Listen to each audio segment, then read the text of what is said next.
Hello friend, welcome to friends at the rate preparation. इस channel पर मैं लेके आता हूं आपके लिए एजुकेशनल वीडियो। इस वीडियो में मैं डिस्कस करने वाला हूं केंद्रीय विद्यालय का एनुअल ट्रांसफर फॉर्म को किस तरह से भरेंगे, इसका फेज 1 किस तरह से भरा जाना है, इसकी सारी जानकारी आपको इस वीडियो में मिलने वाली है। बेसिकली इस वीडियो में डिटेल में हम लोग डिस्कस करने वाले इन पॉइंट्स को कि किस तरह से ये जो नया पोर्टल हमारे लिए लॉन्च हुआ है, किस तरह से एम्प्लॉय, टीचर्स और इंडिविजुअल इसमें फॉर्म भर सकता है, ये सारी जानकारी आपको मिलेगी। ठीक है, पूरे वीडियो को जरूर देखिएगा, एंड तक देखिएगा तो आपके सारे डाउट्स जो ट्रांसफर से रिलेटेड है वो सारे क्लियर हो पाएंगे। तो सबसे पहले हम लोग ये जानेंगे कि ये जो प्लेटफॉर्म है किस टाइप का प्लेटफॉर्म है, इसे किस तरह से डेवलप किया गया। उसके बाद हम लोग ये जानेंगे कि ये लॉगिन प्रोसेस क्या रहेगा और किस तरह से एम्प्लॉइज में लॉगिन करके अपने अकाउंट को एक्सेस कर सकता है। उसके बाद जो भी हमारी डिटेल होगी, यानी एम्प्लॉय की जो डिटेल होगी, किस तरह से इसे फिल कर सकते हैं, या इसके अंदर कोई भी मॉडिफिकेशन लाना चाहते हैं तो किस तरह से मॉडिफिकेशन ला सकते हैं, वो सारी चीज़ें हम देखेंगे।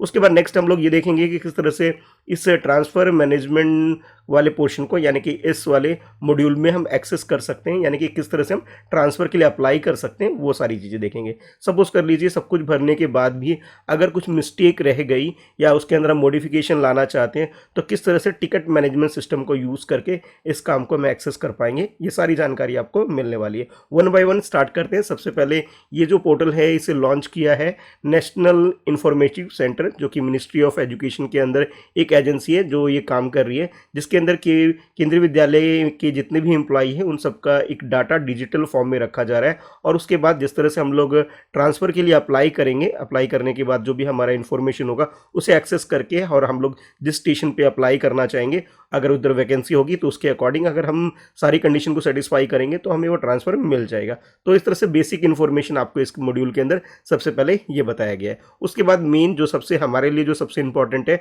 कि किस तरह से लॉगिन करेंगे, अब उसे जानते हैं। देखिए, स्कूल के अंदर आप अपना एक कोई ना कोई एक ईमेल आईडी प्रोवाइड करेंगे ऑफिस में, और इसके अलावा एक मोबाइल नंबर यानी कि अपना कॉन्टैक्ट नंबर वो आप प्रोवाइड करेंगे। तो जो भी आपका फ़ोन नंबर होगा और ईमेल आईडी होगा ये आप अपने स्कूल में प्रोवाइड करेंगे आईडी जनरेट करने के लिए। तो आपके रजिस्टर्ड मोबाइल नंबर और रजिस्टर्ड ईमेल आईडी पर एक लिंक जनरेट होगा और ये लिंक आप रिसीव करेंगे अपने ईमेल पर। तो जैसे आप इसे रिसीव करेंगे उसके बाद उस लिंक पे जैसे आप एक्सेस करेंगे तो आप इस पोर्टल पे आ जाएंगे और आपको सबसे पहले अपने लिए एक पासवर्ड क्रिएट करने के लिए बोला जाएगा, जिसके अंदर आप अपनी चॉइस के अकॉर्डिंग एक पासवर्ड डाल देंगे और इस पासवर्ड को आपको 2 टाइम्स डालना होगा। और उसके बाद जो भी कैप्चा आएगा इस कैप्चा को फिल करेंगे और सबमिट करने के बाद ही आपका जो पासवर्ड है वो रीसेट हो जाएगा, यानी कि आप अपनी मर्जी से जो भी पासवर्ड डालना चाहते हैं वो डाल सकते हैं। और उसके बाद जो भी लिंक आपको रिसीव हुआ था उस लिंक के तहत ही आप लॉगिन कर सकते हैं। और लॉगिन करने के बाद करने के जो 2 ऑप्शन होंगे इसके अंदर, जैसे फर्स्ट ऑप्शन तो ये होगा एडमिनिस्ट्रेटिव लॉगिन, जो कि प्रिंसिपल या फिर जो भी कंट्रोलिंग ऑफिसर होंगे वो एक्सेस करेंगे। एम्प्लॉय के लिए यानी कि एज ए टीचर अगर हम लोगों को अप्लाई करना है तो हम लोग ये जो सेकंड ऑप्शन है एम्प्लॉय लॉगिन, इसे एक्सेस करेंगे, इस पर क्लिक करेंगे। तो जैसे इस पर क्लिक करेंगे तो लॉगिन करने के भी यहाँ पे 2 ऑप्शन हमारे पास होंगे। सबसे पहला ऑप्शन तो ये होगा, जो भी ईमेल आईडी के अंदर जो भी हमारा एक आईडी हम के तहत हमने जो लॉगिन करके और उसके बाद जो पासवर्ड रीसेट किया था तो उस पासवर्ड को यूज़ करके हम लॉगिन कर सकते हैं। एम्प्लॉय आईडी जो होगी वही हमारी लॉगिन आईडी होगी, जिसके अंदर सबसे पहले हमें अपने यूज़र नेम यानी अपनी एम्प्लॉय आईडी डालनी होगी, और उसके बाद जो भी हमने पासवर्ड रीसेट करके जो नया पासवर्ड रखा था उस पासवर्ड को यहाँ डालेंगे, कैप्चा फिल करेंगे, लॉगिन कर सकते हैं। एक तरीका तो ये है लॉगिन करने का। इसके अलावा दूसरा तरीका ये है कि जो भी रजिस्टर्ड मोबाइल नंबर हमारा होगा उस मोबाइल नंबर को भी एक्सेस करके हम लोग यहाँ पर लॉगिन कर सकते हैं। तो सबसे पहले हमें अपना मोबाइल नंबर डालना होगा और उस मोबाइल नंबर को डालने के बाद हमारे पास एक ओटीपी आएगा, उस ओटीपी को यहाँ फिल करने के बाद और उसके बाद जो भी यहाँ पे कैप्चा होगा उसे फिल करेंगे तो हम लोग लॉगिन कर सकते हैं। ठीक है, तो लॉगिन करने के ये 2 तरीके होंगे। सपोज करिए अगर आप पासवर्ड भूल जाते हैं तो पहले क्या होता था कि पहले हमारे पास जब हम पासवर्ड भूल जाते थे तो कंट्रोलिंग ऑफिसर जो भी हमारे होता है उसके अकाउंट से ही हम रीसेट कर पाते थे। पर इस बार थोड़ा सा अपडेट किया गया है कि यानी कि अब हम लोग पासवर्ड खुद से भी रीसेट कर सकते हैं। तो नीचे एक ऑप्शन, यानी कि ये जो एम्प्लॉय और लॉगिन वाला जो पेज होगा इसके नीचे एक ऑप्शन होगा जिसके अंदर मेंशन किया जाएगा फॉरवर्ड पासवर्ड का। तो इस पर जैसे क्लिक करेंगे तो क्लिक करने के बाद जो भी हमारा रजिस्टर्ड ईमेल आईडी होगा उस ईमेल आईडी को को यहाँ फिल करेंगे और उसके बाद जो कैप्चा होगा इसे फिल करेंगे और सबमिट कर देंगे। तो सबमिट करने के बाद ही जो भी हमने पासवर्ड पहले सेट किया था वो पासवर्ड हमारे पास दोबारा हमारे ईमेल आईडी पे आ जाएगा। यानी कि अगर आप पासवर्ड भूल भी गए तो कोई बात नहीं, कोई इशू नहीं है, आप पासवर्ड को रीसेट कर सकते हैं। यानी कि ये अब थोड़ा सा अपडेटेड वर्जन है, पहले ऐसा नहीं था। पहले हमें कंट्रोलिंग ऑफिसर के पास जाना होता था और हमें अपना पासवर्ड रीसेट कराना होता था, लेकिन इस बार एम्प्लॉय खुद से रीसेट कर सकता है। अच्छा, अब इसके बाद नेक्स्ट इंपॉर्टेंट चीज़ जो हमारे लिए कि किस तरह से हम लोग लॉगिन करेंगे तो हमारा ये पोर्टल किस टाइप का देखने को मिलेगा।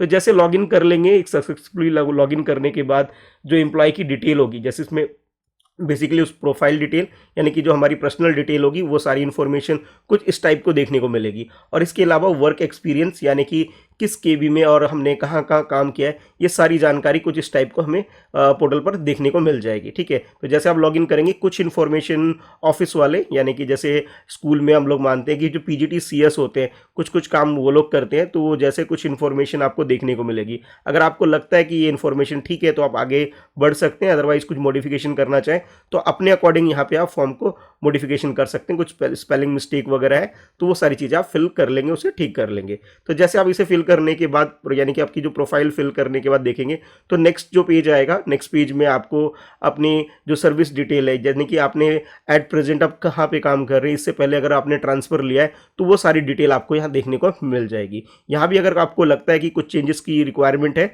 तो आप अपने अकॉर्डिंग यहाँ पे कुछ चेंजेस कर सकते हैं। अच्छा, चेंजेस करने के बाद नेक्स्ट पेज जो होगा, नेक्स्ट पेज में आपको देखने को मिलेगा कि जिस ग्राउंड पे आप अप्लाई करना चाह रहे हैं ट्रांसफ़र के लिए, किसी न किसी ग्राउंड पे आप ट्रांसफ़र के लिए अप्लाई करेंगे तो वो जैसे नेक्स्ट पे क्लिक करेंगे तो वो चीज़ें आपको देखने को मिल जाएगी।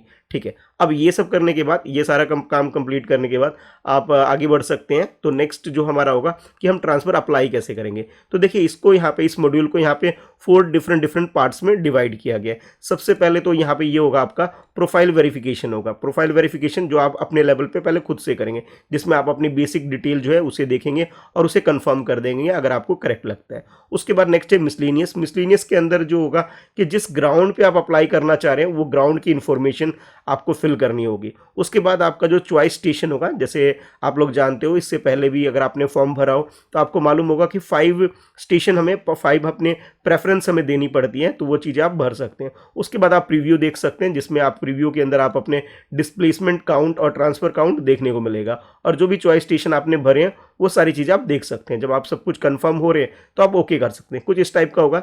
जैसे आप प्रोफाइल की बात करें तो प्रोफाइल के साथ जो बाकी जो इन्फॉर्मेशन जैसे एक एक करके है, तो जैसे यहाँ प्रोफाइल वेरिफिकेशन पे क्लिक करेंगे, ठीक है, जैसे यहाँ क्लिक करेंगे तो कुछ इस टाइप का ये डायलॉग बॉक्स कह सकते हो, ये जो पोर्टल है आपको देखने को मिलेगा। ठीक है, तो जैसे आपने ये सारी चीज़ें देख लेंगे कि हाँ सब कुछ करेक्ट है तो आप नेक्स्ट स्टेप पे मूव कर सकते हैं। और यहाँ पे जैसे नेक्स्ट स्टेप पे मूव करेंगे तो इस तरह से कुछ ये देखने को मिलेगा। ठीक है, उसके बाद नेक्स्ट अगर फर्दर मूव करेंगे तो जो भी आपने 5 स्टेशंस भरे हैं, 5 चॉइस स्टेशन भरे हैं, वो चीज़ें यहाँ आपको देखने को मिलेगी। और उसके बाद जो आपके ट्रांसफ़र काउंट और डिस्प्लेसमेंट काउंट है वो आपको कुछ इस टाइप से देखने को मिलेंगे। यानी कि जैसे मैंने एक एक करके आपको बताया कि सबसे पहले आपको ये प्रोफाइल वेरिफिकेशन करनी होगी, जिसमें आपकी यहाँ पे क्लिक करेंगे फर्स्ट ऑप्शन में तो ये आपको प्रोफाइल आपको अपनी दिख जाएगी। उसके बाद नेक्स्ट स्टेप पे जैसे मैंने आपको बताया कि आप जिस ग्राउंड पे अप्लाई कर रहे हैं, ठीक है, वो ग्राउंड आपको कुछ इस तरह से उसकी इन्फॉर्मेशन देखने को मिलेगी। और उसके बाद नेक्स्ट मैंने आपको बताया कि जो भी 5 स्टेशंस आप भरेंगे, ठीक है, तो 1 2 3 इस तरह से आपको ये 5 स्टेशंस दिख जाएंगे जो भी आप अप्लाई कर रहे हैं। और जो टीसी काउंट है और डीसी काउंट है यानी कि आपके ट्रांसफ़र काउंट और डिस्प्लेसमेंट काउंट है, इसे देखने के बाद बाकी आप फर्दर जब भी प्रीव्यू देखने के बाद इसे सबमिट कर सकते हैं। ठीक है, इतना करने के बाद अगर आपको लगता है कि नहीं मेरे फॉर्म में कुछ मिस्टेक रह गई और इसमें कुछ मॉडिफिकेशन आप फिर स्टिल करवाना चाहते हैं तो एक ऑप्शन इस बार रहेगा कि इसमें एक ऑप्शन दिया गया है, एक मॉड्यूल डाला गया है कि टिकट मैनेजमेंट सिस्टम। ये टिकट मैनेजमेंट सिस्टम ऐसा होता है जिसके अंदर अगर आपकी कुछ बेसिक डिटेल यानी कि प्रोफाइल में कोई मिस्टेक होगी उसमें आप मॉडिफिकेशन कराना चाहते हैं, या फिर वर्क एक्सपीरियंस का मतलब ये है कि एट प्रेजेंट जहाँ पे आप काम कर रहे हैं या इससे पहले आपने जहाँ पे काम किया, सपोज कर लिया अगर आपने हार्ड स्टेशन वगैरह कंप्लीट किया है, इससे रिलेटेड कोई इन्फॉर्मेशन आपने बाय मिस्टेक कुछ गलती कर दी है तो उसके अंदर जो चेंजेस करना चाहते हैं तो आप एक टिकट रेस कर सकते हैं। जो टिकट इनिशिएटिव करने का ऑप्शन होगा जिसमें आप करेंगे, उसके बाद एक ऑप्शन होगा कि किस सब्जेक्ट के तहत आप इसमें चेंजेस करना चाहते हैं। जैसे जो भी मिस्टेक होगा उसके अकॉर्डिंग आप एक सब्जेक्ट चूज कर लेंगे और उसके बाद वो एक टिकट नंबर आपको एक इशू कर दिया जाएगा जिसमें डिस्क्रिप्शन में आप लिखेंगे कि इसमें क्या मिस्टेक है और क्या चेंजेस करना चाहते हैं।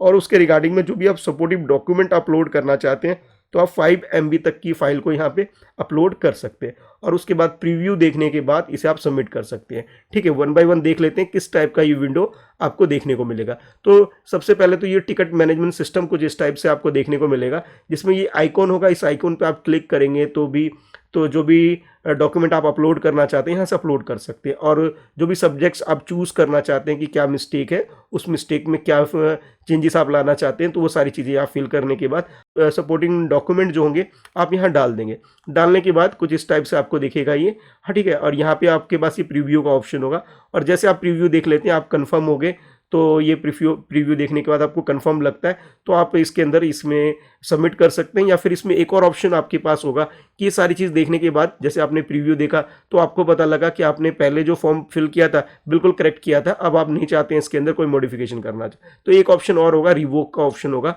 तो इस पर जैसे आप क्लिक करेंगे तो आप इसमें जो टिकट जो आपने इशू किया था मॉडिफिकेशन करवाने के लिए उसकी रिक्वायरमेंट नहीं रहेगी। या फिर अगर आपको लगता है नहीं इसमें मॉडिफिकेशन की ज़रूरत है तो सबमिट जैसे आप करेंगे तो जो भी मॉडिफिकेशन के लिए आप चेंजेस लाना चाहते हैं वो ला सकते हैं। ठीक है, तो इस तरह से आप फेज़ 1 का फॉर्म भर सकते हैं। आई होप आपको ये सारी जानकारी अच्छे से क्लियर हो गई होगी। फिर भी कोई डाउट रह जाता है, कुछ पूछना चाहते हो तो आप नीचे कमेंट में लिख करके पूछ सकते हो। ठीक है, इस वीडियो को लाइक कर दीजिएगा और अपने दोस्तों में से शेयर ज़रूर करिएगा। और हाँ, फ्रेंड्स @प्रिपरेशन चैनल को सब्सक्राइब जरूर कर लीजिएगा ताकि इस तरह की इन्फॉर्मेशन से रिलेटेड वीडियो आपसे मिस ना हो सके। इससे पहले भी मैंने सारी वीडियोज़ आपके लिए जो अपलोड किया है, एक बार डिस्क्रिप्शन जरूर चेक करिएगा, जिसमें ट्रांसफ़र गाइडलाइन से रिलेटेड जो वीडियोज़ मैंने बना रखी वो आपके ट्रांसफ़र से रिलेटेड काफ़ी हेल्पफुल वीडियो आपको लगेगी, उसे एक बार जरूर देखिएगा। ठीक है, चलिए फिर मिलते हैं नेक्स्ट वीडियो में। आज के लिए इस वीडियो में इतना ही है। Thanks for watching, bye bye.